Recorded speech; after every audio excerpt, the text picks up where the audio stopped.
Assalamualaikum warahmatullahi wabarakatuh. Shalom, Om Swastiastu, Namo Buddhaya, dan salam kebajikan untuk kita semua.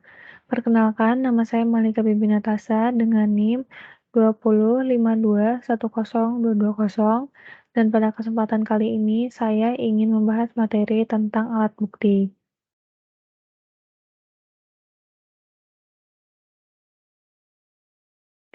Yang pertama ada pengertian alat bukti. Alat bukti merupakan segala sesuatu hal maupun benda yang ada hubungannya dan kaitannya dengan suatu kejadian atau peristiwa tertentu. Dengan kata lain, alat bukti merupakan upaya pembuktian dari suatu tindak pidana melalui hal-hal yang diperkenankan dalam undang-undang. Menurut pasal 184 KUHP, terdapat 5 jenis alat bukti yang sah, yaitu yang pertama keterangan saksi, yang kedua keterangan ahli, yang ketiga surat, yang keempat petunjuk, dan yang kelima keterangan terdakwa. Next slide. Yang pertama ada pengertian keterangan saksi. Saksi adalah orang yang memberikan keterangan atau kesaksian di depan pengadilan mengenai apa yang mereka ketahui, lihat sendiri, dengar sendiri, atau dialami sendiri. Dalam suatu perkara minimal harus memiliki 2 orang saksi. Sebelum memberikan keterangan atau kesaksian, seorang saksi harus disumpah untuk menentukan kualitas dari pernyataannya.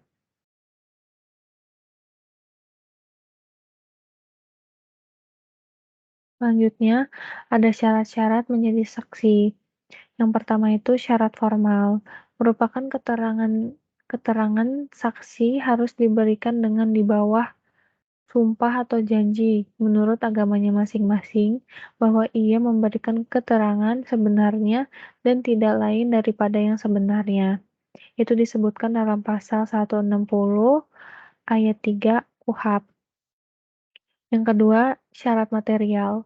Menurut pasal 1 angka 27 Jangto, pasal 185 ayat 1 KUHP ditentukan bahwa keterangan saksi sebagai alat bukti ialah apa yang saksi nyatakan di sidang pengadilan mengenai sesuatu peristiwa pidana yang ia dengar sendiri, ia lihat sendiri, dan ia alami sendiri, dengan menyebutkan alasan dan pengetahuannya itu.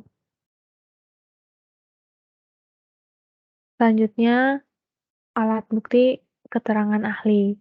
Ahli adalah seorang yang memberikan keterangan berdasarkan keahlian khusus yang dimilikinya dalam bentuk dokumen otentik, karena diberikan atas permintaan resmi penyidik, jaksa, dan pengacara, sehingga tidak termasuk dalam kategori perbuatan yang melawan hukum atau melanggar hukum.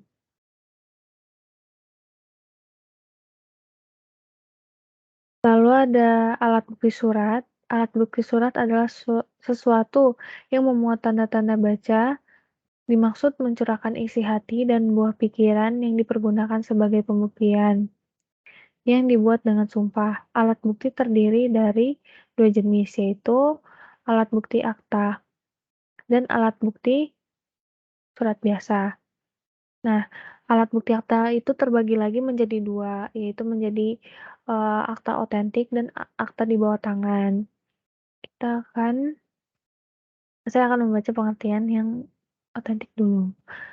Mmm, jadi akta otentik itu suatu akta yang dibentuknya ditentukan oleh undang-undang dan atau dibuat oleh di hadapan pegawai umum yang berkuasa di mana tempat akta itu dibuat.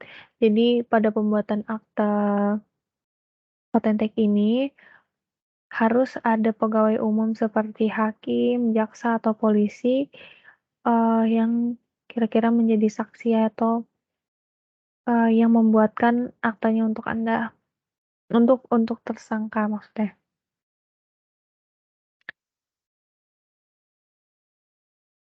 Nah, sedangkan akta di bawah tangan adalah akta yang dibuat dan disetujui oleh para pihak yang membuatnya serta mengikat bagi para pihak yang membuatnya. Jadi ini tidak mesti harus ada peraturan undang-undang, nggak seperti akta otentik. Dia juga nggak perlu dibuat di hadapan pegawai umum seperti jaksa, hakim, atau polisi. Selanjutnya, itu surat biasa, merupakan bukti surat yang awalnya tidak diperuntukkan untuk dijadikan bukti, namun jika suatu sa jika namun jika di suatu saat alat bukti surat tersebut bisa membuktikan suatu perkara di pengadilan, maka alat bukti surat tersebut bisa dipergunakan sebagai pembuktian. Selanjutnya, alat bukti petunjuk. Menurut pasal 188 ayat 1 KUHP, petunjuk adalah perbuatan perbuatan, kejadian, atau keadaan yang karena persesuaiannya, baik antara yang satu dengan yang lain maupun dengan tindak pidana itu sendiri, menandakan bahwa telah terjadi suatu tindak pidana dan siapa pelakunya.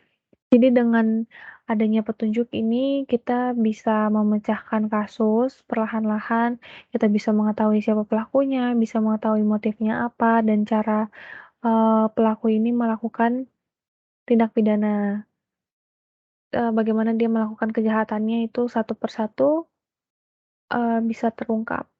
Jadi itu yang dinamakan petunjuk agar, apa namanya, mempermudah kita untuk menyelesaikan sebuah kasus. Lalu ada keterangan terdakwa. Alat bukti keterangan terdakwa dalam persidangan merupakan salah satu syarat sahnya hakim dalam menjatuhkan vonis atau putusan, namun tetap harus ada alat bukti lain yang mendukung pernyataan tersebut. Keterangan terdakwa bermakna lebih luas dibanding alat bukti yang lain karena keterangan terdakwa meliputi pengakuan dan pengingkaran dan menyerahkan penilaian kepada hakim. Jadi kalau misal, eee, suatu terdakwa udah mengaku kesalahannya, dia pun, itu berarti dia, menyerahkan hukuman atau keputusan tentang hukuman yang akan dia jalani kepada hakim. Selanjutnya ada prinsip atau asas dalam pembuktian. Yang pertama, pengetahuan umum tidak perlu dibuktikan. Yang kedua, satu saksi bukanlah saksi. Jadi, saksi itu harus minimal ada 2. Nah, yang ketiga, pengakuan tersangka tidak mutlak dapat membuktikan kesalahannya. Jadi, seperti tadi pengakuan terdakwa itu, mmm, memang bisa menjadikan salah satu bukti, tapi harus ada bukti lain juga yang bisa mendukung pernyataan atau pengakuan si tersangka atau terdakwa itu. Lalu, keterangan terdakwa hanya mengikat dirinya sendiri. Jadi pengakuannya itu hanya mengikat dirinya sendiri, hanya tentang dirinya sendiri apa yang telah dia perbuat gitu. Yang kelima, terdakwa tidak dibebani kewajiban pembuktian. Selanjutnya itu ada sistem pembuktian. Yang pertama itu, ada sistem pembuktian keyakinan belaka. Sistem ini menerapkan bahwa keyakinan hakim merupakan satu-satunya hal yang dipakai untuk memutus suatu perkara tindak pidana. Tidak perlu mempertimbangkan dari mana alat bukti didapatkan atau kelogisan dari keyakinan hakim. Lalu yang kedua, sistem keyakinan dengan alasan logis. Sistem ini merupakan pengembangan dari sistem conviction in time, di mana keyakinan hakim harus didasarkan pada alasan-alasan yang logis untuk membuktikan kesalahan terdakwa.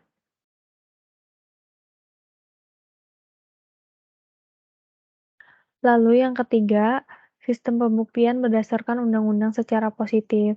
Dalam sistem ini, alat bukti serta cara-cara penggunaannya diatur dalam undang-undang.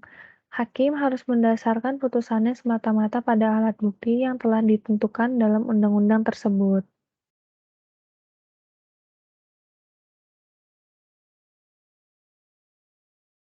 Selanjutnya, yang terakhir, sistem pembuktian berdasarkan undang-undang secara negatif.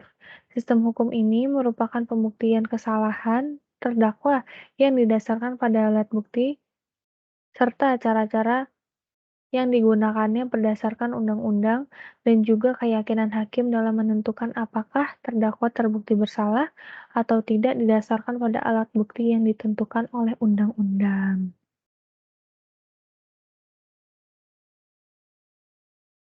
Dan sekian yang bisa saya sampaikan, semoga bermanfaat. Untuk kurang lebihnya saya mohon maaf. Wassalamualaikum warahmatullahi wabarakatuh. Terima kasih banyak.